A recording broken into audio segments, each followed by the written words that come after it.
I've made it my life's work studying world-class dentists.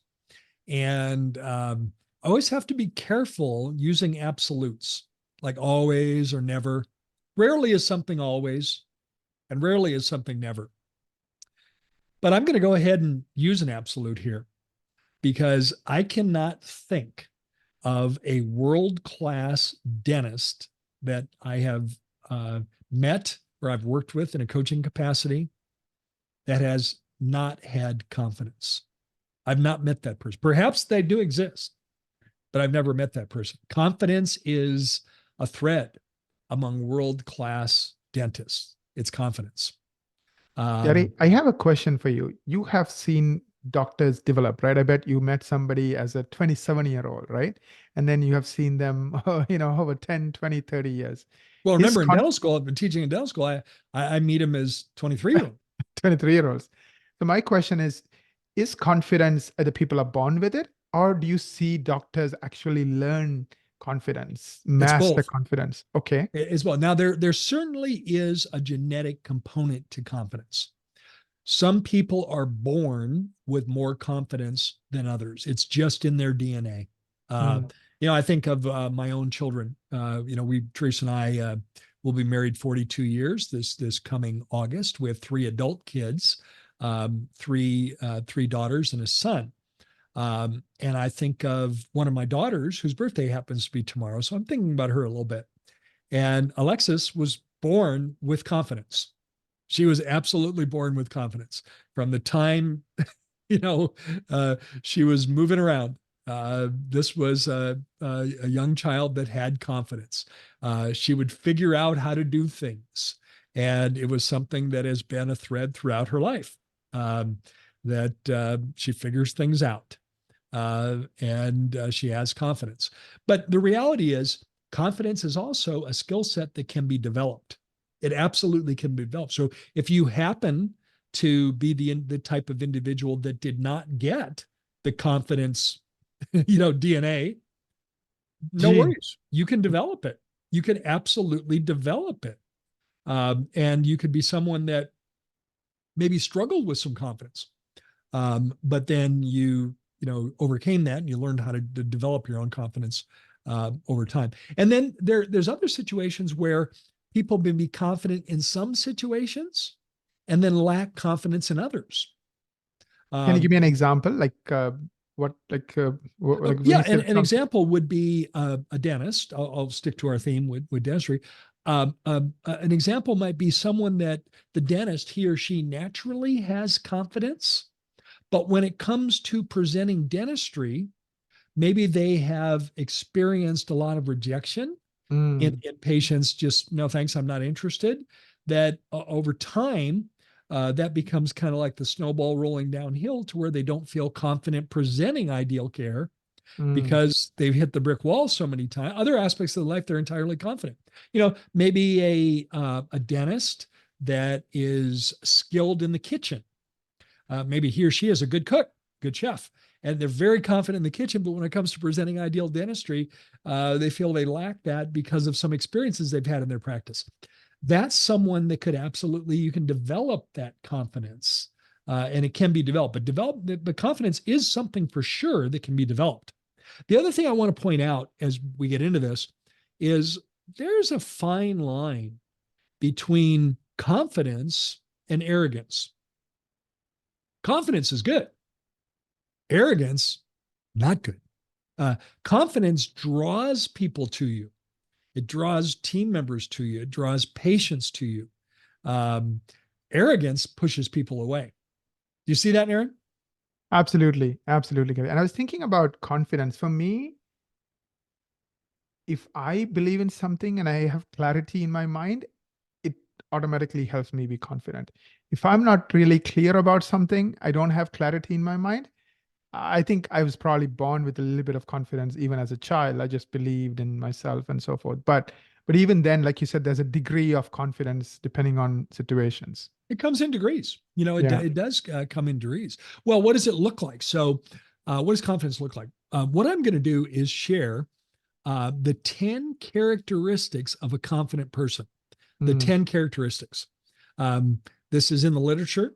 I recently did a masterclass on confidence. Some of you may have participated in that masterclass, but it was titled Mastering Confidence in Your Personal and Professional Life. I did this masterclass in partnership with my good friend, Janice Hurley. Janice is an authority on the topic of confidence, and we collaborated together to do this masterclass. And one of the things we talked about in the masterclass was the 10 characteristics of a confident person. I'm going to number these 1 through 10. They're not numbered in importance, but I'm going to make sure I cover all of them. So here goes. The 10 if you think about it a different way, this is what confidence looks like. Number 1, a confident person displays composure. Composure. Composure is emotional control. And emotional control is another form of emotional intelligence. So in other words, they tend not to get ruffled when things aren't going right. They display composure. When the wheels are falling off, they provide the leadership, the direction, the character to guide the situation to a successful outcome. They display composure. Someone that isn't confident will often have low emotional control. And the low emotional control often translate as being out of your element, being out of your element. And people surround you will see that and actually subconsciously be pushed away. They don't want to be part of that because they don't see you as being in control. So characteristic number 1, a confident person displays composure. Characteristic number 2, they are not easily offended. They are not easily offended. And the reason why they're not easily offended is they know their value. They know their worth. They're not easily knocked off their game. They're not offended. So if a patient says, no, I'm not interested in doing this, the patient doesn't take that like a dagger to their heart, or the dentist doesn't take that like a dagger to his heart, like, oh, I'm not going to present ideal dentistry anymore because they're not, that doctor knows their worth. They know their value in providing patients ideal dentistry. And they have a core understanding of their worth, and they're not easily offended. And there's actually a training that you can start to do for yourself, because sometimes we slip in, we talked about confidence coming in degrees. Sometimes you slip down a slippery slope and all of a sudden you start to demonstrate non-confident behavior. If someone says no, you can simply add a single word qualifier to it. Not And the yet. single word qualifier is, I'm not ready yet. It doesn't mean they'll not ever do this dentistry. It's just they're not ready yet. Right. See the difference there? So instead of, falling into this abyss of, oh, they're never going to say yes, just, well, George wasn't ready yet. So they're not easily offended.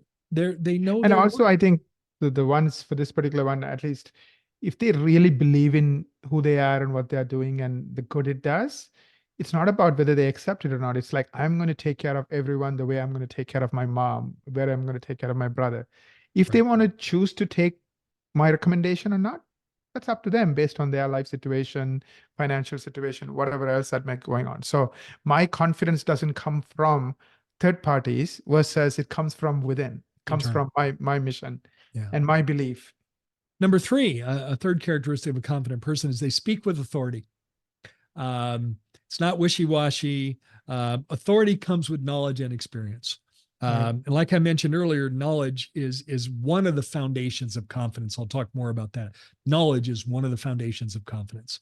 But imagine being a young dentist and you're getting into a new clinical procedure where it's something that's newer to you. They may not feel internally that they have that knowledge and experience. Maybe the first implant that they place, imagine that. But they speak with authority, and they talk about, when they use their words, they talk about,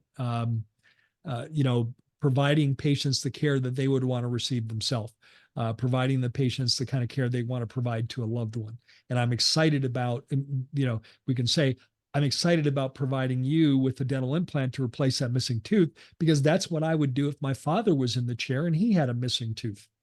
And so they speak with authority, and it's a soft authority. It's not arrogant authority. It's a soft authority. but they absolutely speak with authority. Characteristic number 4, they celebrate others. They celebrate others.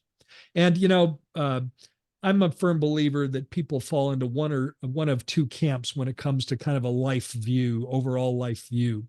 Some people are abundance thinkers and some people are scarcity thinkers. Abundance thinkers think that there are plenty of compliments to go around. In other words, there's not a finite universe of compliments. So I can't give away all the compliments I can give today because it's endless. So they celebrate others. They look for opportunities to celebrate others. It's kind of interesting when you said that. It's like also growth mindset, right? People who are growth mindset, they look at others and say, wow, I can emulate that. People Yeah. who are scarcity mindset, they look at others and says, oh, well, he's better than me. I'm not as good as him. It's And now comparative. they shrink. Yeah. Yeah. And back to scarcity, subconsciously, people that don't have this confidence, they think, well, if I compliment someone else, somehow it takes away, it makes me lesser.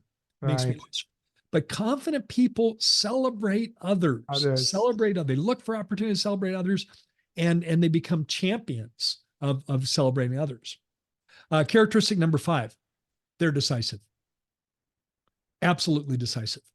And this is something that I think virtually every dentist can work on demonstrating more decisiveness, especially when it comes to team leadership.